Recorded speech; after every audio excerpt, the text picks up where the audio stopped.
ప్రకృతిని మించిన సైకోథెరపిస్టు ప్రపంచంలో ఎక్కడా ఉండరు. వినే మనసు ఉండాలి కానీ సముద్రాలు ఆత్మవిశ్వాస పాఠాలు చెబుతాయి.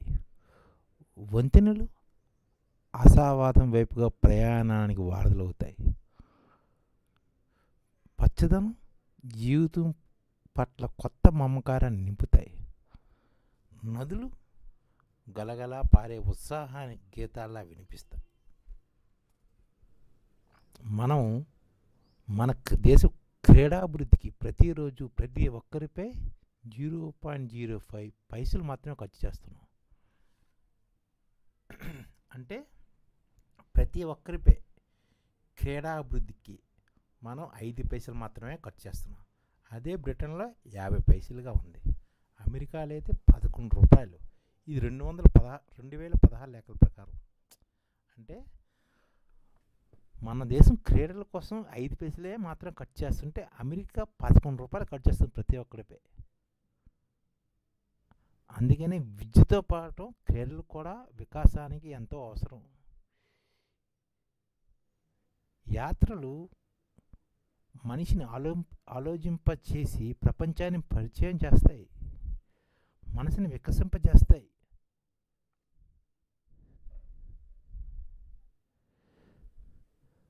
పేదరికం వలన, చేదు అనుభవాల వలన, వివక్షల కారణంగా మనసు గాయపడితే ఆ గాయాన్ని ప్రకృతి కాపాడుతుంటుంది. ప్రకృతి నశింపజేసి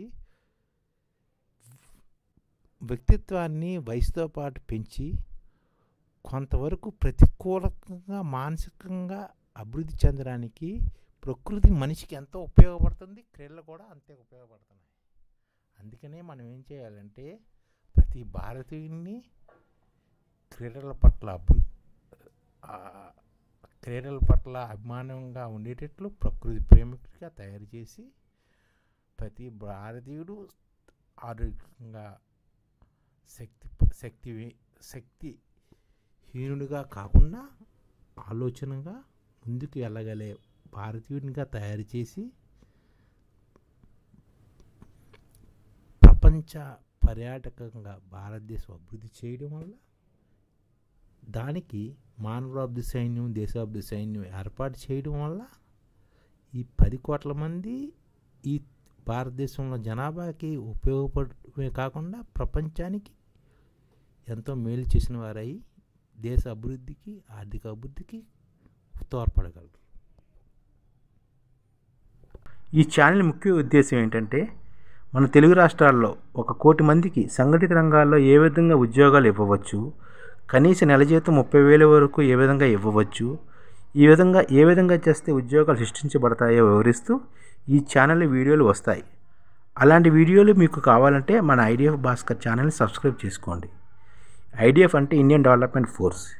ఈ వీడియోలు చూసిన తర్వాత మీకు నచ్చితే లైక్ చేయండి, మీ ఫ్యామిలీ మెంబర్స్కి షేర్ చేయండి, మరియు మీ ఫ్రెండ్స్కి షేర్ చేయండి. Thank you. నమస్కారం.